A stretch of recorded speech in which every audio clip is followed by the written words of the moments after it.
I had spent years of my life building a future with Chloe, my now billionaire wife. And now, as her company went public and her net worth skyrocketed, all I could do was sit back and wonder what was left for me. I had always been the guy who worked 9 to 5 while she was the one who climbed the ladder to success.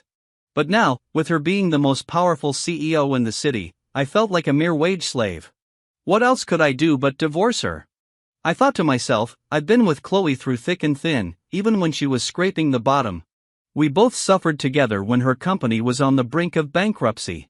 It was me who helped her get back on her feet, borrowing everything I could, putting our wedding savings on the line and risking it all for her dream. I had always believed in her, even when no one else did. But now, with her wealth beyond anything I could have imagined, it felt like I was nothing more than a bystander in her success story. I'd been thinking about it for a while, and the more I thought, the more it seemed like the only option. The idea of taking the tens of millions in breakup fees she'd owe me and walking away with my head held high seemed too good to pass up. After all, who would hesitate? The money she would give me could set me up for life. But then came the day I overheard something I couldn't ignore. I was walking by the restroom when I heard Chloe talking to her best friend, Lily, on the phone. Her voice was casual, almost flirtatious, as she mentioned a man named Jack. He was handsome, successful, and a familiar name from her past. "He's not just any friend, Chloe," Lily teased. "He's your alumni, right? Don't tell me you don't have any feelings for him." I froze in the doorway, my heart sinking as I heard her reply. "He's just a friend, nothing more." But it wasn't just what she said that made me stop. It was how she said it. She had been distant lately and now I knew why. She wasn't just successful. She was changing. And it was like a switch had flipped inside me. Chloe had come so far and now I was just someone who had helped her get there. I wasn't sure what was worse. The idea that she might be cheating or the fact that I could no longer keep up with her. I thought about our wedding.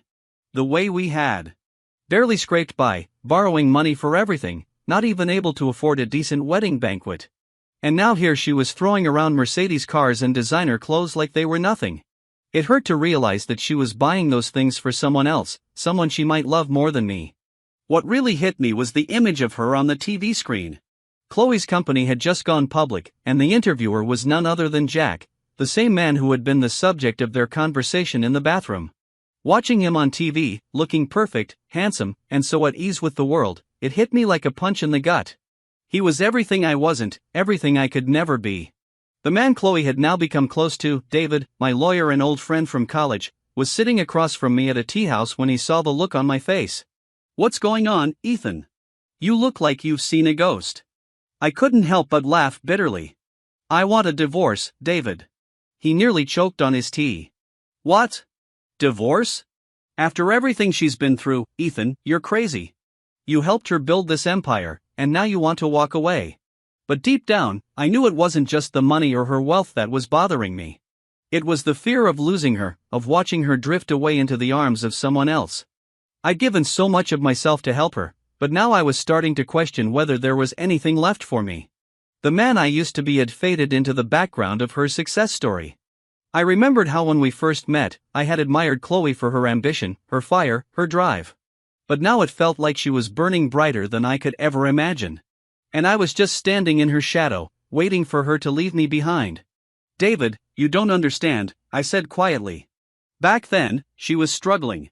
I could hold on to her, protect her, but now she's a different person, a person who doesn't need me anymore." David sighed, clearly trying to reason with me. "You helped her build this life. No one would walk away from that. Not with someone like Chloe. But I couldn't deny it anymore. She was different. She wasn't the same woman I had married that night." I watched Chloe on TV again, laughing and talking with Jack. The way she smiled, the way she looked at him. It wasn't like the old Chloe I knew. It hurt, but it also freed me in some way. I couldn't keep living like this. I deserved better than to just be a silent partner in her success.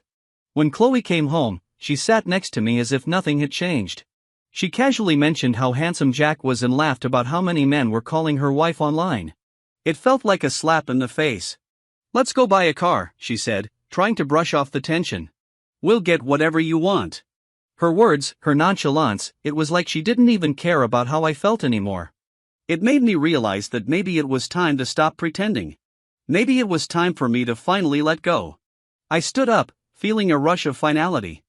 No more waiting. No more holding on. Chloe had everything she ever wanted now. But in the process, she had forgotten the person who had once helped her get there. It was time for me to take what was rightfully mine, walk away, and start a new chapter without her. I chose the top-of-the-line model because I wanted my car to be better. Better than Jack's AMG GT63. But the day after I picked it up, I had my first accident. A head-on collision with Jack's car. He stood on the curb, his face dark with anger, his eyes filled with resentment. The sight of the two luxury cars smashed together immediately drew a crowd. And before long, the traffic police arrived. "Mr. Jack," the officer said, looking over the footage from the dash cam and surveillance cameras. "The footage clearly shows you were at fault for changing lanes over a solid line." Jack didn't seem to hear him. His eyes were fixed on his beloved AMG, now badly damaged. The side was dented, the headlights shattered, and one of the tires was blown. He barely acknowledged the officer's words, his face red with frustration. Which idiot was driving? Couldn't you have yielded when I changed lanes? He raged. Now both cars need major repairs. Are you happy now? His unhinged behavior left the officers stunned. Watching from the side, a passerby spoke up angrily. Are you kidding me? You're driving an AMG GT and you're complaining the other cars of Panamera. What do you expect? I stayed calm. I wasn't interested in engaging with him directly, especially in a situation like this. So, I waited for the officers to finish. But as soon as I stepped out of my car, Jack immediately pointed at me. Couldn't you have yielded when I changed lanes? I'm in a hurry. He snapped. I looked at him with a raised eyebrow. Oh, so driving a car worth over $1 million means you're allowed to cut people off. Looks like that AMG GT63 hasn't changed your fate, huh? Jack froze when I said that. I noticed the shift in his expression as he looked at me. He quickly turned to the officers and said, I'm leaving now. Handle it however you want. The insurance will talk to the other party. He left without another word, almost like he couldn't get out of there fast enough. It felt almost like he was more eager to leave than I was to confront him. The collision had been strange. He might have intentionally crossed the line to crash into me. I couldn't shake the feeling that something wasn't right, so I called David at home. Have you finalized the divorce agreement yet? I asked. David sounded surprised. Wait, are you serious? I thought you might reconsider, work it out. You really want to go through with this? Yes. I can't do this anymore. If I'm not happy, I'm not staying. Send the papers tomorrow. The next day, David handed me a file with the divorce agreement. It was everything I expected. Thorough, well organized, no surprises, really. It wasn't like I was losing much. My investments and profits were steady. But still, I couldn't deny it. I wasn't going to let Chloe's betrayal slide. Later that day, I went to Chloe's office. She looked at me, knowing something was off, but she didn't ask. What do you need? She asked, leaning back in her chair. I need a favor, I said, placing my hands on her desk and leaning forward. I want the keys to the AMG GT63. Her face faltered for a moment, and she stared at me as if she didn't quite understand. Are you joking? She asked, her voice nervous. I didn't laugh. I just stared back, unwavering. Can you give them to me? Chloe was quiet for a long moment, looking me over. She probably wondered if I was serious. Eventually, she sighed. Fine, I'll get them to you tomorrow. I turned to leave, but before I closed the door, she called after me. Are you jealous? I didn't turn back. Say whatever you want, I said, not caring anymore. Just before the door clicked shut, I heard the sound of a glass breaking inside her office.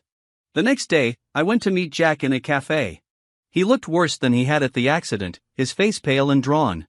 I sat down, gesturing for him to join me. Jack, please sit.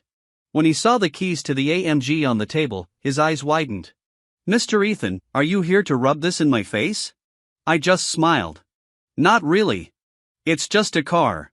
Jack's expression shifted, but before he could respond, I slid the keys across the table. Take it, I said simply. But don't snatch it from me. Understand? His face drained of color as he stared at me.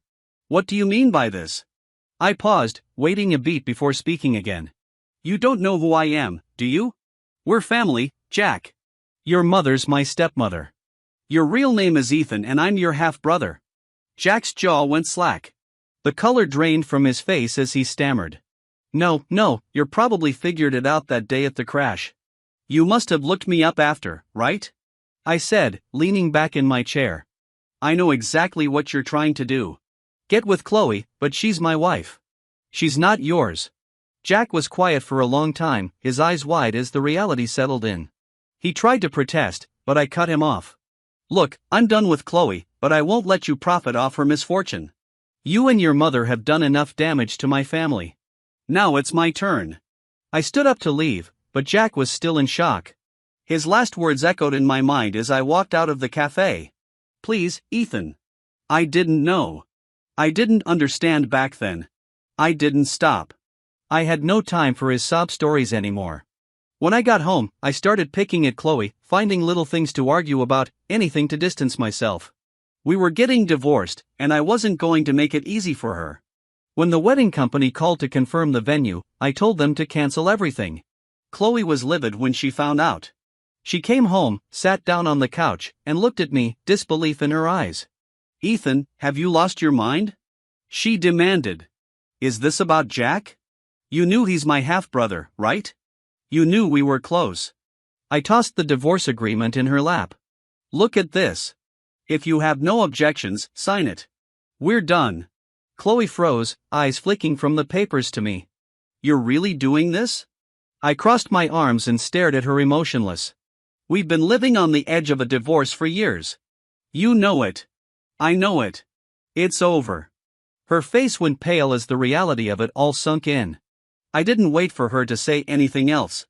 Sign it if you want to get it over with, but I'm done.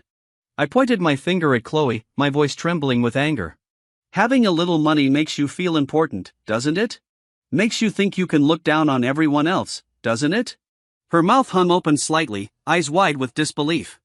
I had never been this angry in all the years we'd been together. After a long silence, Chloe reached out and hugged me. I just wanted you to reconcile with your father, she whispered, her voice shaky. I've been hesitant about this for a while, but I didn't expect you to find out. Maybe I misunderstood. Hearing her words, the anger inside me shifted into something deeper. Sadness. My heart ached and before I knew it, tears streamed down my face. Chloe, you don't understand anything, I said, my voice breaking. Chloe shook her head, looking confused. No, that's not true. I know. I know about you seeing a psychologist 5 years ago. I know everything. I pushed her away, the weight of everything crashing down on me. Don't preach kindness when you've never felt true suffering. You don't know how my family fell apart. My father's millions went to my mother, leaving her with nothing. She lost custody of me. She spiraled into depression and I watched her waste away. Chloe's face was filled with disbelief. Maybe you misunderstood. Just like you misunderstood my relationship with Jack. She sounded hurt, her voice quiet but filled with emotion. I gave him the car because Lily liked him. I wanted to grab his attention. After all, he's still your brother. You don't understand. She took Jack away from me, stole everything, our home, the business, and tried to push my mother out. If I hadn't left early, you wouldn't even know me. Now, despite how Chloe saw it, I knew Jack was following in his mother's footsteps. He was determined to take what was mine. I picked up the divorce agreement from the floor, handed it to her, and said, remember, we agreed when we got married. If either of us wanted a divorce, the other wouldn't stop it. You can have the property, but I won't tolerate Jack being a part of your life. Chloe didn't take the agreement immediately. Instead, she just stared at me with red, swollen eyes. Ethan, how can you do this to me? She grabbed my shoulders and pushed me against the wall, her voice desperate. Why? What did I do to make you so cruel to me? I gently pushed her hands away. Looking out the window, I said softly, Chloe, one day you'll thank me for this. You can't test human nature like this. Chloe hugged me tightly, burying her face against my chest. Husband, do we really have to come to this? Don't do this, please. I didn't respond immediately. She raised her eyes, tears streaking down her face. Even if I haven't been perfect, I've tried. We've been through so much together. Her words hit me like a punch, but I stayed calm. No, Chloe. I've been through enough. We both have. But I can't live with this anymore. Chloe, her face a mixture of sadness and rage, picked up the pen on the table, scribbled her name on the divorce papers, and shoved them into my hand. Without another word, she turned and left. The days after the divorce were a blur. I went to my mom's apartment, bought groceries, and cooked dinner. Even though I left with nothing, my mom had found a way to support herself. She'd built her life back up. When she could afford it, she insisted I move in with her again, and we lived like that for a while. But after I married Chloe, things changed. She didn't want to live with her mother-in-law, so I moved out. I knocked on the door, and my mom greeted me with a warm smile, then looked behind me. "Why didn't you bring Chloe?" she asked, her voice filled with concern. I hesitated for a second. If I told her the truth now, she'd probably explode. So, I lied. "She's got a meeting," I said, trying to sound casual. "Oh, I see," Mom said, nodding, but I could tell she wasn't buying it. "Chloe's doing so well now. Isn't it time to start thinking about having a baby?" I sighed, the question making my chest tighten. "Let's take it slow, Mom. Let things happen as they will." I could see the disappointment in my mom's eyes.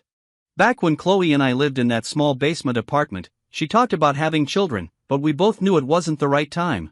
No money, no time, just a constant struggle. Chloe had promised that if things went wrong, she would let me go and find someone else. But back then, I believed in her. Now, I wasn't sure anymore. At dinner, my mom sighed deeply, worrying about me. She wanted me to have a family, stability, things I just couldn't seem to grasp anymore. "Mom," I said gently. "Chloe and I, it just wasn't meant to be. I don't want to end up like you. Constantly worrying, always unsure." My mom shook her head. "You don't mean that. Marriage is hard, yes, but it's worth fighting for." I drank from my wineglass, trying to quiet the storm inside me. "No, Mom. You don't understand. Chloe's already reached the top, and I'm just here watching her from the bottom. Everyone knows her name, but no one remembers mine. I've been living in her shadow for too long." My mom's eyes filled with tears, and she took my hand. "You'll find someone who sees you, who loves you for who you are." I smiled weakly. "I hope so, Mom." After the meal, I pulled the divorce papers from my pocket and handed them to her. She stared at the papers in disbelief before slapping my arm in shock. "Are you trying to kill me, Ethan? Chloe was so good to you and now you're throwing it all away." I grabbed a bottle of wine, took a long gulp, and tried to reassure her. "Don't worry, Mom. I've got plenty of money from the divorce. We'll be fine. But what about Chloe? Is there really no chance of you two getting back together?" I shook my head. "It's over, Mom. She'll be fine. She's going to be bigger than she's ever been. Maybe global one day. But me, I'm just a footnote in her story." Mom's face crumpled and she wiped her tears. "You're still my son, and I'll always want the best for you." I kissed her forehead. "I know, Mom. I'm just trying to find my own way now." With that, I left, packed my bags, and set off on a trip around the world from South America to Antarctica, trying to escape the life I'd known. Maybe one day I'd figure it all out. I was enjoying the beautiful beach view when my phone rang. It was my father, a man who only called once every few years. I answered and his familiar, deep, slightly hoarse voice came through. "Ethan, I heard you divorced Chloe. Why don't you come work at the company? In the end, it'll be passed down to you boys," he said. I chuckled. "Jack's father, you're sounding more and more confused as you get older. Your company is already on its last legs. Otherwise, why would you be so eager about getting an AMG?" I heard my father cough uncontrollably on the other end of the line, and then a woman's voice came through. "Ethan, don't be so smug. After my son wins Chloe back, we'll invite you to the wedding. You must come." I snorted. "Old woman, you're just as shameless as you were back then."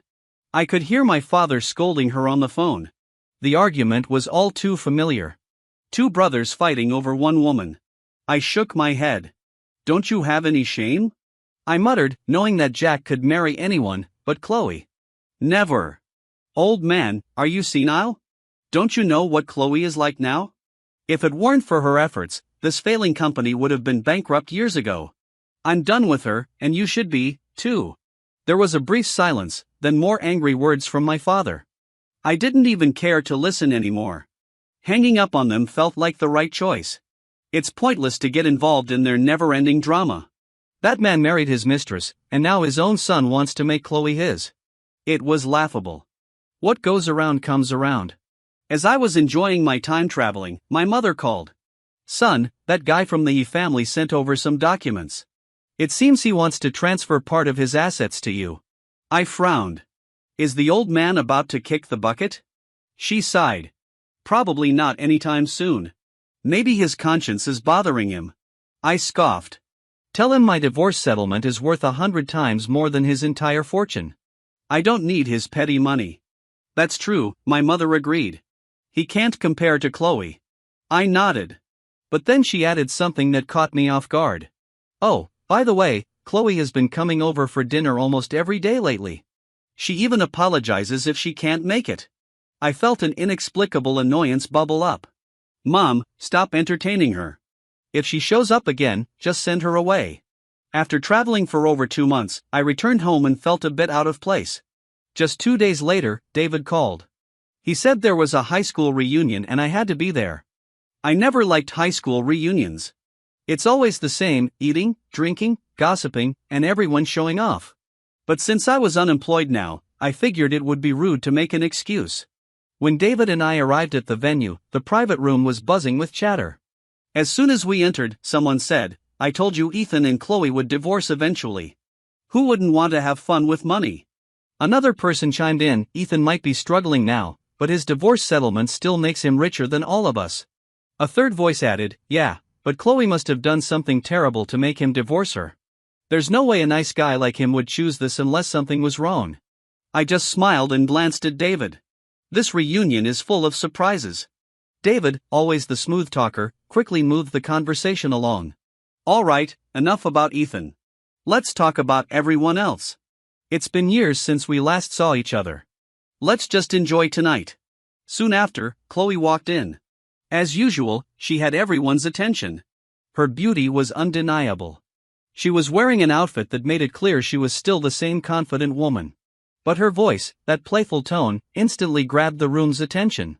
David, you're going too far, she said. How could you not invite me to this reunion? You should at least let me treat everyone to a meal. The class immediately stood, greeting Chloe. She smiled and sat down, making a show of how busy she was. I have to come or my husband might really divorce me, Chloe said with a teasing smile, casting a glance in my direction. I froze, my stomach turning. Why was she still making this scene? We were divorced, living separately, and I had no interest in her anymore. David, trying to ease the tension, jumped in with a joke. Ethan, you're a golden bachelor now. What are you looking for in a partner? If you're having trouble, I can send you to Thailand for a makeover. I leaned back in my chair, resting my chin on my hand. Seriously? Someone a bit more mature, an older sister type who knows how to take care of people. Chloe's face darkened at that. But before I could say anything more, Anna, my old classmate, spoke up, remembering something from earlier that day. What type of woman are you looking for now, Ethan? Now that you're divorced? I sighed. The same as before. Someone like Chloe. Anna chuckled softly, her smile genuine. You know, you could have said something like, someone like you. I gave her an apologetic smile. Sorry, Anna. You know me. I'll only ever love one person, even if we're apart. The reunion was wrapping up and I decided to leave early. But on my way out, I ran into Anna, who was waiting for me. Did you drink? Let me drive you home, she offered. I slid into the passenger seat of her car, glancing at her as she drove. She looked stunning as always, her makeup flawless. Trying to lighten the mood, I joked, you know, if I snap my fingers, you'll forget you ate dinner tonight. She gave me a confused look, then laughed. Wait, I didn't eat any dinner, though. I nodded, trying to play along. Of course you didn't. She raised her little fist, playfully hitting me. No, really. I didn't eat anything. Before I could respond, I heard a knock on the car window. Looking out, I saw Chloe glaring at us from outside. I sighed and opened the door, ready for the inevitable confrontation. You move fast, don't you? Chloe snapped before pulling me behind her and without warning, slapping Anna across the face. Anna staggered, almost falling, but I quickly grabbed Chloe's arm. What the hell are you doing? Chloe's chest heaved with anger as she pointed at Anna. She schemed against me, didn't she? Anna, recovering from the shock, met Chloe's gaze directly. Maybe I had plans, but you're not the only one who can make a move. The tension in the air was thick, and I realized that Chloe still wasn't over our divorce. She couldn't just let go, no matter how much I had tried to move on. I looked at Chloe, trying to process everything she was saying, but I couldn't ignore the feeling stirring inside me. The evening breeze blew gently, carrying a faint fragrance from her hair. I felt the weight of her words sinking in, but I wasn't sure what to say. She had told me about Anna, my psychologist, before, how she thought I had unresolved issues with my family and marriage, and that reconciling with my past might help me move forward. I hadn't told Chloe about Anna because I was worried she'd get jealous. But now Chloe was opening up, revealing a side of herself I hadn't expected. Her voice was softer as she explained, "A few months ago, Anna said you had serious psychological issues, feeling insecure about your family and your marriage. She suggested you reconcile with your original family to resolve your inner demons." I frowned, still unsure of where this conversation was leading. I just stood there, waiting for her to continue. Chloe looked away for a moment, her gaze fixed on the pond in front of us. At that time, the company was about to go public, and the City Evening News was planning an interview. I knew that your half-brother was involved, so I thought maybe reaching out to him would help, but I was also worried about Lily, my best friend. She was pursuing Jack and I didn't want her to hurt him. So, I pretended to be ambiguous with him, thinking it would keep her from playing with his feelings. Her words hung in the air and I felt a knot form in my stomach. Chloe was talking about things I hadn't fully understood at the time. I hadn't realized how much she'd been trying to protect me, even if her methods weren't exactly straightforward. She clenched her fist, her eyes flashing with frustration. "That woman, Anna, schemed against me," Chloe muttered. "There's no way you and Jack can ever reconcile. This whole situation, it's made you more insecure, and now you're distancing yourself from me." I could see the pain in her eyes. She wasn't lying. The truth was out, and I couldn't ignore it anymore. We both had our demons, and no matter how hard we tried, we couldn't escape them. I took a deep breath. "Let's remarry, prepare for pregnancy, and then I'll give you a family." It wasn't exactly the future I had imagined, but it was one I could picture with Chloe. It was simple, grounded. But as the words left my mouth, I knew it wasn't enough. I looked at Chloe, trying to make sense of everything. "Thank you for helping me face some of my inner demons, but the divorce is still valid. You and I were on different paths. You want to build a career, to strive for greatness. I just want a simple life. Wife, kids, a warm bed. We can't keep going down the same road." Chloe's face fell, disappointment flickering in her eyes. Then, as though she had resigned herself to it, she said softly, "Then come home with me. Have a drink with me." I could tell she wasn't just asking for a drink. She was asking for closure. The next thing I knew, I woke up to daylight streaming through the windows. I glanced around, seeing clothes scattered on the floor, and I realized what had happened. I was lost in thought for a while, trying to piece it all together. A month passed and things started to settle. Chloe stopped constantly trying to get my attention and focused more on my mom. We were having dinner one evening when she pulled out a pregnancy test. At first, I didn't understand, but my mom's reaction made it clear. She immediately went to make soup for Chloe, excited and hopeful. Then, one day, I took Chloe to her prenatal checkup. As we sat there, a guy walked by wearing sunglasses, looking cool, and driving a Ferrari. I couldn't help but admire the car. Chloe noticed and teased me. "What's wrong, husband? Do you want it?" I smiled, nodding. "Yeah, I want it." "If you like it, I'll buy it for you," Chloe said, her voice filled with confidence. I looked at her surprised. "Really? That's got to be expensive." She smiled and shrugged. "Of course, isn't that what we make money for? To improve our quality of life. And who else would I spend it on if not my husband?" I leaned in and kissed her cheek, feeling a warmth in my chest. "Then, when are we going to the auto show?" Chloe looked at me puzzled. "The auto show? Why to buy sunglasses?" I said with a grin. And for a moment, everything felt right again.